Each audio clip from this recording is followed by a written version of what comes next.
Hello, faithful, and welcome to the 49ers Plus podcast. I'm Al Moriello, and this is your source for the most objective 49ers discussion. Only smart takes, no clickbait. And today we're going to be giving the preview of the 49ers traveling down to, let's see if it still is, Levi South to take on the Rams. Battle of 3-1 teams atop the NFC West. There's no preamble. We are just launching right into this. And I waited until Wednesday evening to do the preview just to see how the injury report would shake out. And by now, we all know the players that the Niners are missing. I'll get into that momentarily, but I want to start off, if you want to say on a positive note or maybe a ignorant note, because ignorance is bliss, right? This really should be one of the most stress-free 49er games ever, considering how depleted they are. I'm going to give you a quick example or analogy for myself, which actually went the other way. So last week, my younger son's flag football team played a doubleheader. The first game we played a team that we played last season, really good team that shellacked us. So I was telling the kids even in practice, like, hey, the first game is going to be hard for us. We're playing a much better team. Let's just play hard, play smart football. And then the second game, it's a team just on our level that we have a real shot to win. What winds up happening? The first game winds up being a nail biter. We're down by a touchdown with a minute to go, and they wound up scoring another touchdown to win like 25-13. It was like 19-13. Had the ball, had a turnover on downs, whatever. And I'm friendly with one of the coaches on the other team. And, I remember walking back down after one of our drives. I'm like, couldn't you guys just kick the crap out of us just so I wouldn't have to yell and be so into this game as if we could steal a win? Is that possible on Thursday night? Oh, and just to cap it off, my younger son's team did win the second game handily.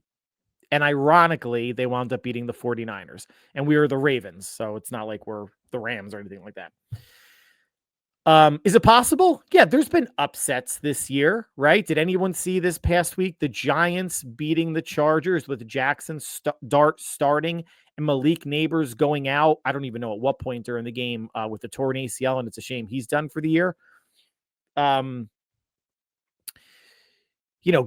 Cleveland winds up beating Green Bay. Carolina shuts out Atlanta. Green Bay and Dallas played on Sunday night to a tie. And Green Bay was around a touchdown favorite going into Dallas, right? So is it possible? Of course, right? If the Rams come out and play a game like the Niners did against Jacksonville, and I'm not to say that the Rams are clearly the better team and the better roster with the way the Niners look right now. It's so much more apparent versus the Niners and Jaguars of last week. And some people could argue like, oh, maybe the Jaguars had the better roster. Niners were still injured. Purdy was coming off of an injury. Jaguars playing good defense, got multiple turnovers, continue to get turnovers. Yeah, the Rams could lay a clunker, and the Niners would have to play in a completely clean game, which is hard to do when you have everybody healthy, let alone when you're missing as many players. And for the people out there that are saying, oh, forget stress-free, forget ignorance, I'm going to cheer so hard because the Rams are rivals and da-da-da-da-da.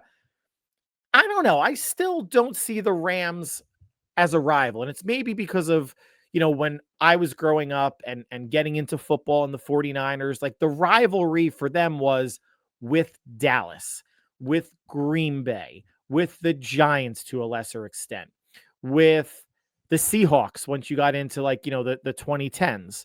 The old Niner division of the NFC West was what? It was the Saints, the Falcons, and the Rams. And for so long, those teams weren't really good. Even when the Rams, in the late 80s, early 90s, Jim Everett made it to an NFC championship game. The Niners trounced them.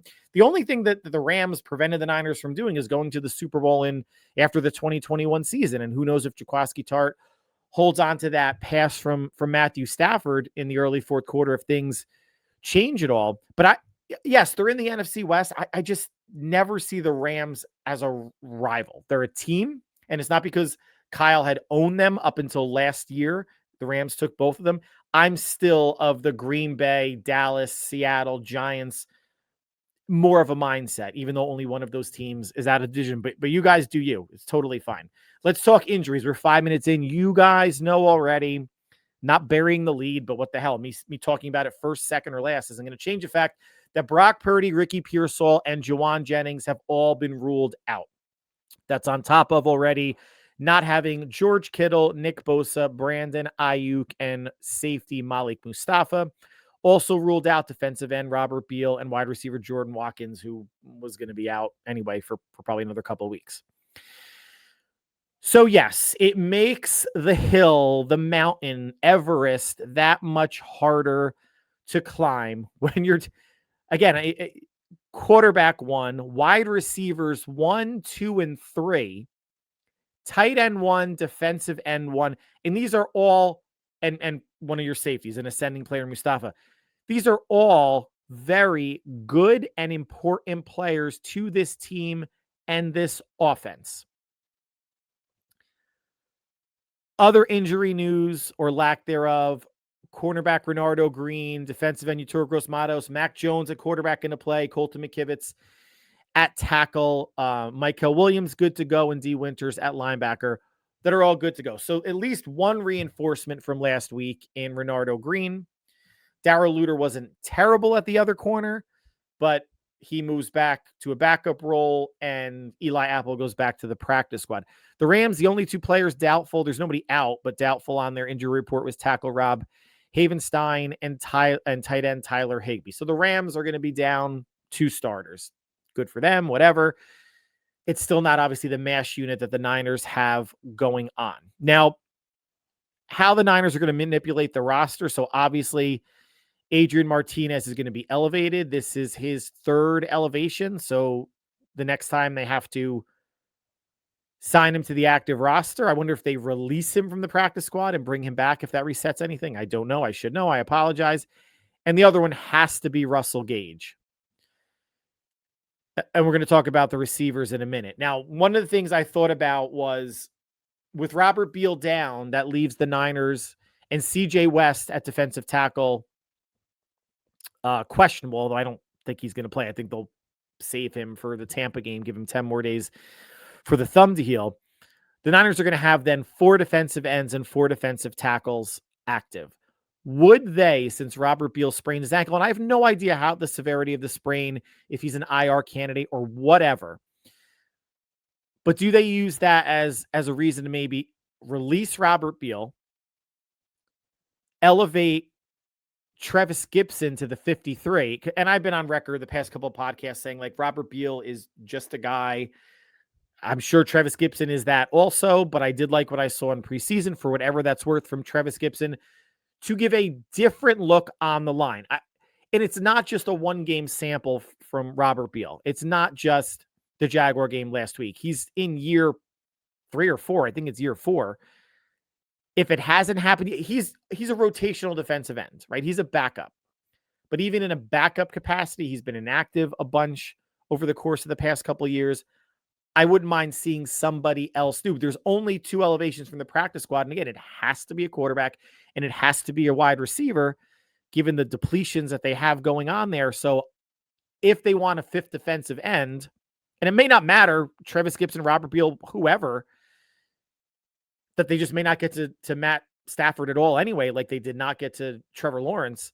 But I'm just wondering if that's a potential move to be made later today or sometime tomorrow. Just a little outside of the box thinking.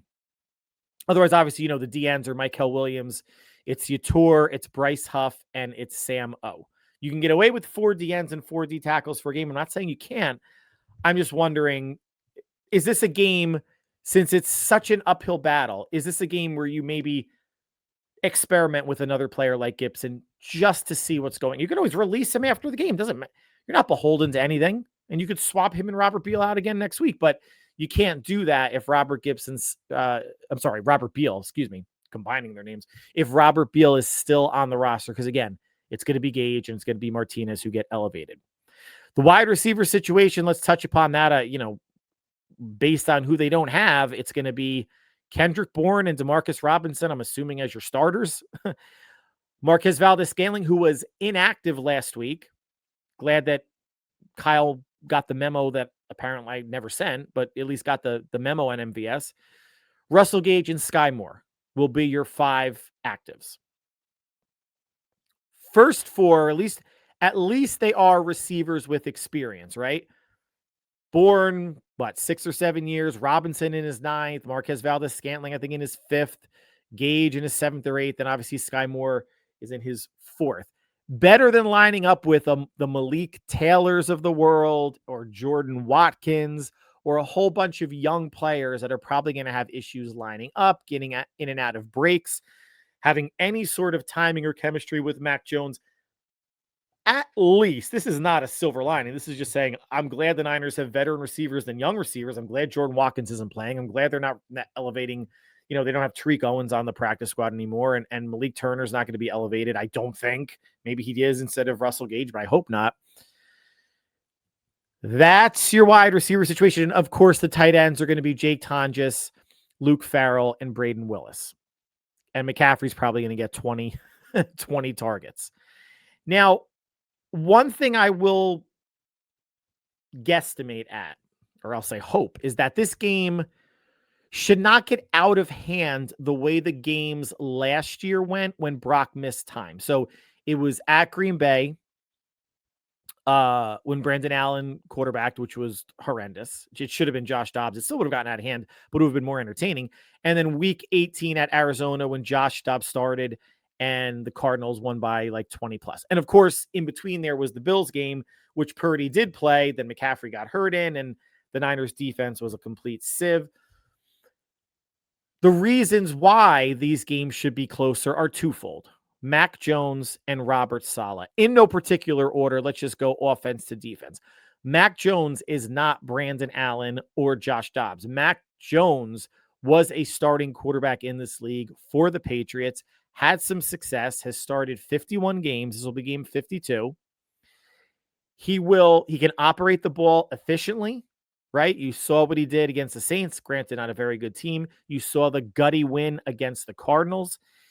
He is generally safe with the ball. He's accurate. He doesn't put the ball in harm's way. Now, having a whole bunch of receivers that, he's getting time in practice with this week, an abbreviated practice. I'm not even sure if today's practice was a walkthrough or anything, half speed. But he will not be surprised by the things that a Ram's doing, not be shook like someone like a Brandon Allen could be. And he doesn't have the athleticism of a Josh Dobbs, and he's going to be under siege. So that could be a problem. And Jones said it after the Saints game or the Cardinal game, he's got to get the ball out quicker. And hopefully Kyle dials up something, tunnel screens, reverses, bubble screens, quick flares to wide receivers, tight ends. I mean, the 2 touchdowns that the Niners scored last week was a shovel pass to McCaffrey and a tight end screen to Jake Tonjes. More of those, right? Get it out of his hands quickly. Last week, the ball got out of Trevor Lawrence's hand quickly, and he was facing a team with no pass rush. The ball came out of Lawrence's hands so quickly, you thought he was facing the 85 Bears. And the Niners pass rush is the polar opposite of the 85 Bears or the Eagles from a couple years ago when they had 70-something sacks. Reason number 2 is Robert Saleh. He is not Nick Sorensen. Obviously, the defense, when it's all said and done, the defense played really well last week. They gave up one big play to ETN, 48 yards, unfortunately was for a touchdown. They held the Jaguars passing game under 180 yards. Special teams gave up a punt return, and special teams gave up a long return at the end of the half to put the Jaguars in field goal range. So special teams was responsible for basically 10 points. The Niners offense scored 21. The defense, responsible basically for 16, 17 of the Jaguars' points. Rams offense, better than the Jaguars offense. Jacksonville may have a better running game. Stafford's the better quarterback, having, pretty good season right now through 4 games, 8 touchdowns, 2 interceptions. Trevor Lawrence, I think, is now 5 TDs and 4 picks or something like that. And Saleh and Shanahan are familiar with the McVay offense. How much it's changed over the years, players coming in and out. Cooper Kupp's gone, Devontae Adams is in. You haven't had Todd Gurley in a while, but Kyron Williams is a really good running back as well. The familiarity there and a divisional opponent, I think, is the fact that this game might be closer than people think. Now, the Rams are favored by 6, which a lot of people may still consider to be generous and, begging you to bet the Rams for whatever reason. When the spread opened up at 3.5, the Rams favored by 3.5, which I should have jumped on it then. I mean, I still may jump on it. I'm not one of those teams that people that, I'll never bet against my team. I absolutely will, because I'll hedge my enjoyment for the game, right? If it was, and even at 5.5 or 6, I still may take the Rams. That if naturally then the Rams will win by 3 and I don't, then I'm pissed and I don't get any money, whatever. But when it was 3.5, I mean, that seems like easy money. And then the line obviously did move.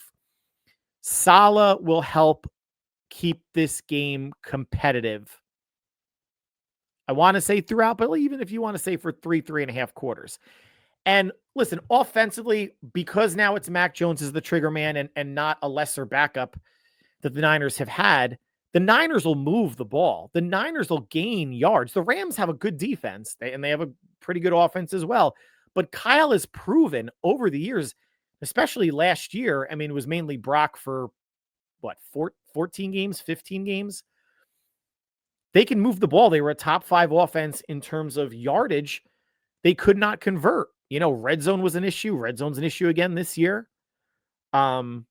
Last year was because there was no McCaffrey and then Ayuk after the Kansas City game. This year, it's because there's no Ayuk and no Kittle after the first half of the Seahawks game. But Kyle has shown to be a wizard at moving the ball. Does he do silly things at times, getting away from the run when it's working, or being too pig-headed with the run when it's not working?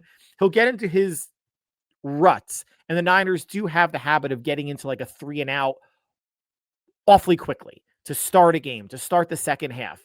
Multiple 3 and outs when they need a drive to give their defense a break, even if it's a drive that results in a punt.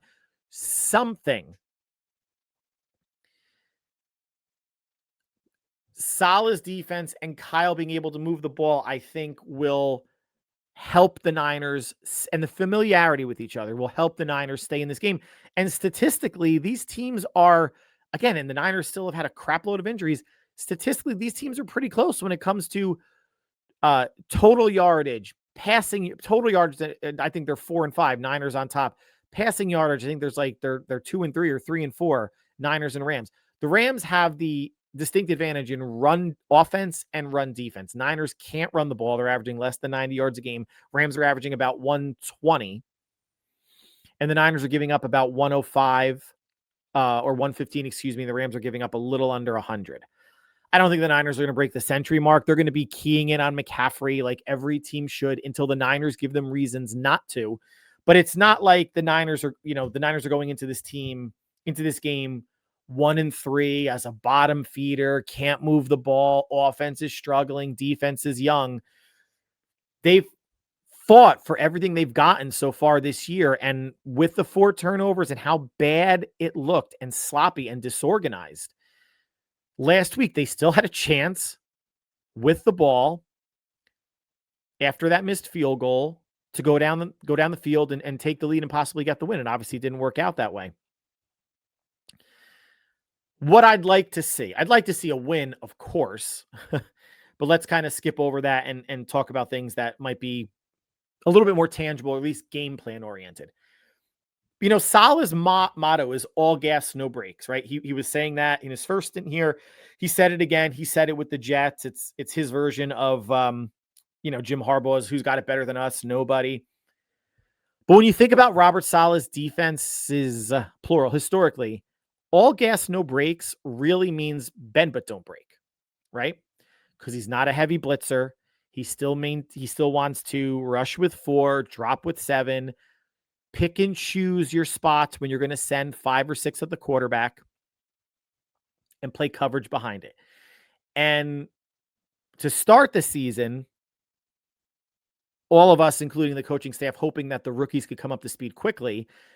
That is a viable option. And when you see, Upton Stout making strides and Michael Williams and Marquise Siegel cracking the starting lineup, you're getting nice production from Jason Pinnock, D. Winters, finally taking that step up in his third year. There's still the argument for that all gas, no brakes means, in actuality, bend but don't break defense. I think starting this game, and I don't want to say you look at this game as a scrimmage. I mean, you play every game to win, but at some point, probably this game's going to get away from San Francisco. But does Saleh start experimenting with sending the house more? Stafford will pick apart the Niners defense and zone. He's too good of a quarterback. He's done it in the past. And the Niners have zero pass rush, which is why earlier I mentioned, do they release Robert Beal? Do they promote Travis Gibson? Just have a different body on the line. Does Saleh's defense, if you truly want to mean and say all gas, no brakes, then does this defense turn into what Brian Flores is doing in Minnesota, what Jim Schwartz is doing in Cleveland, where you are really leveraging the offense and putting a lot of pressure on the opposing offense by sending numbers and hoping you can hold up on the back end, or that the quarterback, and Stafford's immobile, like he's got a quick release, but he's not going to be moving around anywhere. You do have to worry about, obviously, Nacua and Devontae Adams, and Kyren Williams is going to get his touches as well. But if the Niners play Stafford and the Rams the way they play Jacksonville, and it's the same output in terms of you're not getting any turnovers, you're close to getting turnovers, but you're not getting any, and you're not even close to getting to Stafford, the Niners have no chance. This game, again, let's just say this game gets out of hand by halftime, then the second half should be solid, just figuring something out for next game, figuring out looks, and everything's situational, right? Down in distance. If the Rams are up big, maybe they just run the ball, they don't pass it as much, or they're not, they're completing high percentage passes. I get how that could affect everything. But there may be an element of this game, even though it's an important game, it's a divisional game, winners atop the NFC West, it's an NFC West game. I get all of that, but can't you feel like at some point it's going to get away from them? And if it does, I wouldn't be opposed to just like, even if it's the whole fourth quarter, the defense looks drastically different than the first four games, just to see what they can do leading into the Tampa Bay game. Just a thought. Now coming, what else I'd like to see? I'd like to see Brian Robinson get 12 to 15 carries. Now, that means McCaffrey should still get his own. Again, I made a joke of him probably getting 20 targets in the passing game. That's possible, but when the game starts at 0-0, nothing's gotten away from them yet, right? This should be a game where, and I know San Francisco can't run the ball. It's under 90 yards a game. It's looked bad. It's not McCaffrey, guys. It's not his age or his burst or his lack thereof.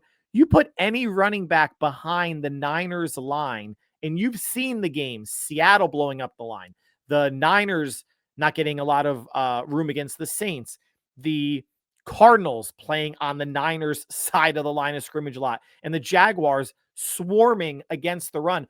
The running back doesn't matter, guys. McCaffrey's got nowhere to go. Robinson will probably have nowhere to go. Grendo, Jordan James.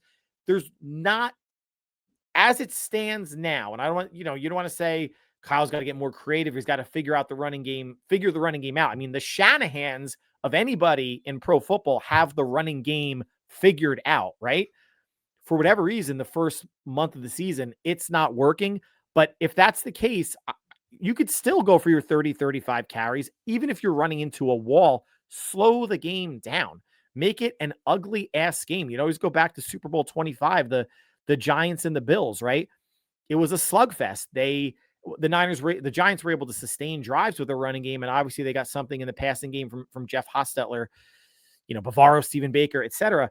The Niners are going to need to do that, but get your 30, 35 rushes. If it's 33 rushes for 100 yards, 99 yards, that's 3 yards to carry, fine, but slow the game down. And if you want to siphon some carries away from McCaffrey at some point if the game gets out of reach, do that.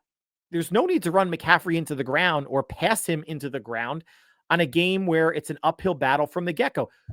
You don't, watch his carries in the first quarter or second quarter, but you can maybe start watching in the second half, depending on the flow of the game, right? This is not waving the white flag, but it's being smart because there's so much working against San Francisco that it doesn't need to be a game where you're inviting more potential injuries based on usage.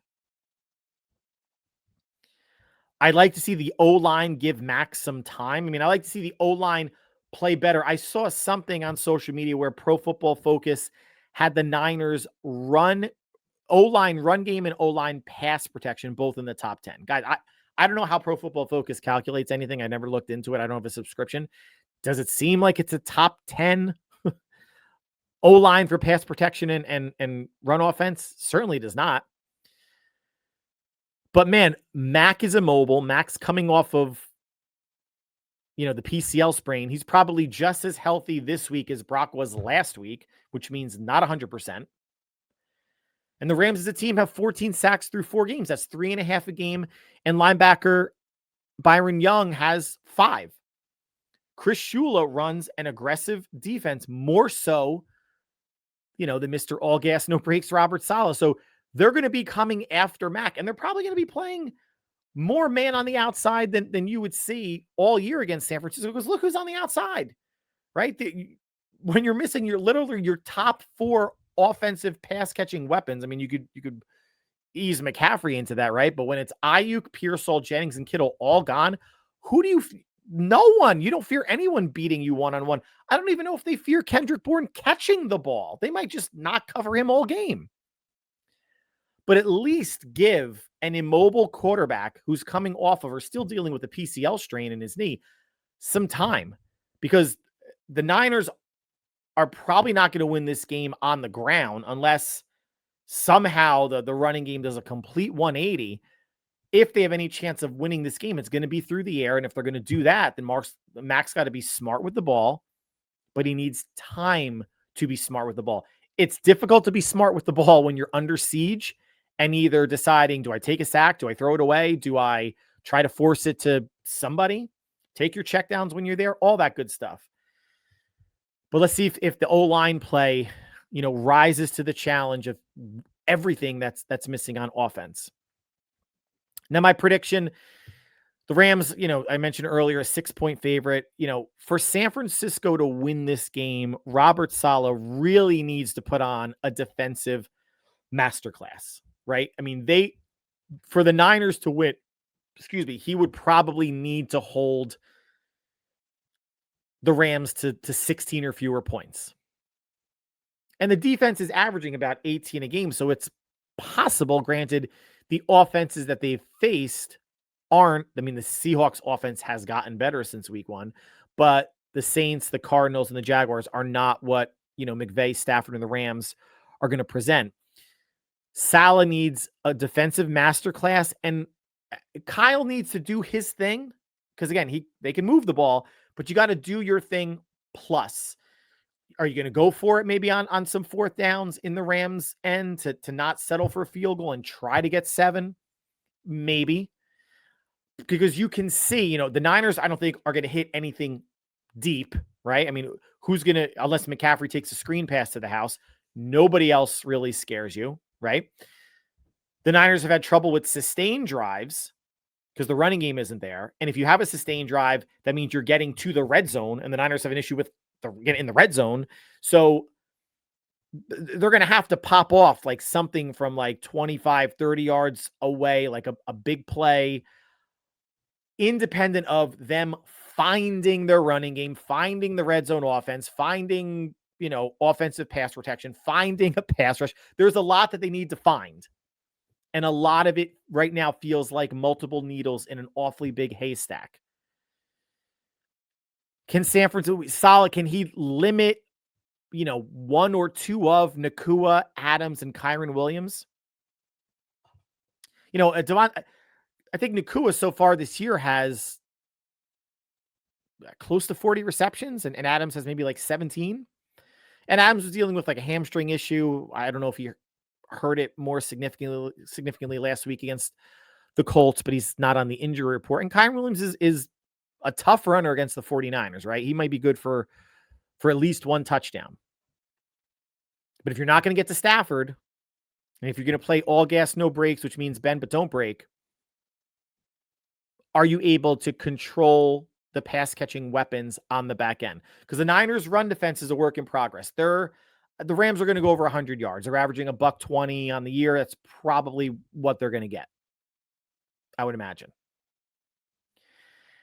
And in addition to, Saleh waving a magic wand on defense, the Niners would need to win the turnover battle. They would need to get multiple turnovers, a touchdown on defense or a touchdown on special teams, and certainly not give up one of those. Don't give the Rams more points because you can't cover punts, can't cover kicks well. Listen, the Rams are a good team, right? People are going to say, one way people are going to look at it, Rams fans or believers in the Rams going into this game is, they should be 4-0. It was a fluke that they lost to the Eagles, 2 blocked field goals, 1 return for a touchdown. That's fine. Someone else, you could look at it also and say, well, they could also be 2-2. They could have lost that Colts game. You had a touchdown run in the fourth quarter of Jonathan Taylor called back by a hold, and you had that asshole Adonai Mitchell clear path to the end zone, tries to extend the ball with no one around him, fumbles out of the end zone. Rams get the ball back later in the fourth quarter, and Stafford, it's Tutu Atwell for an 80-plus yard touchdown. Rams win 27-20. Either one of those touchdowns maybe changes how the Rams approach that last drive. And the Colts are playing, better than expected. I don't see a way that the Niners win this game, right? Outside of something so out of the ordinary happening, a 4-0 turnover margin in favor of San Francisco. The game would have to go like the Jaguars game last week, but in San Francisco's favor, I think, to get the win, given everything they're down and, the sour cherry on top being, Nick Bosa out and what that pass rush, how bad it looked. Worse than any of us imagined. That's probably going to carry over into this game, regardless of what Robert Saleh does, unless he starts bringing the house at times. I have the Rams winning 23-16. So that's why I have the spreads 6.5. I may still jump on that Rams action because it's, the Niners lose 24-17, 23-16. Again, there's no moral victories, but they've either had 1-score wins or 1-score losses this year. And something like this would be along the same lines. I don't think this is surprising anybody based on who each team has. Could the Rams win this by, potentially 2 or 3 scores? Sure. 2 scores like 20-10, 23-13. Again, that's still not a terrible. The Niners should not be lacking for effort. If the effort's there and the execution and protecting the ball is better than it was last week, they can keep this close within 1 score. And then when you get to 1 score in the fourth quarter, who knows what can happen, but I am not holding my breath. Like I mentioned at the top, this should be, guys, the most stress-free week of 49er viewing football that we're going to have for a while because of everything they have going against them. I have the Rams 23, the Niners 16. Then we will talk about the post-game fallout either on Thursday night or Friday, and then into the following week. That's when we'll get into looking at the Bucs. So that's going to conclude the podcast for today. Like always, I want to thank you for taking time out of your busy schedule to make us part of your listening and viewing routine. Baseball playoffs underway. If you guys are following that and enjoy it, by all means. Niners Rams kick off from, we'll see it, SoFi South. And listen, Faithful, if you're going, show out, man. Niners can use all the help they can get. Maybe Stafford needs some silent count and cadence, and you can get loud enough down there to, some false starts or offsides against the Rams. That'll be great. Niners, again, talking about this team as if we're throwing dirt on them. They're dead and buried. They're not 1-3. They're 3-1. Those first 3 wins are so big right now going into this game, and hopefully next game is when you get Jennings and Pearsall and Brock back, and it's a different looking Niner team. But whatever you guys are doing between now and when we speak again, stay happy, healthy, and safe. We will talk soon. Take care, all.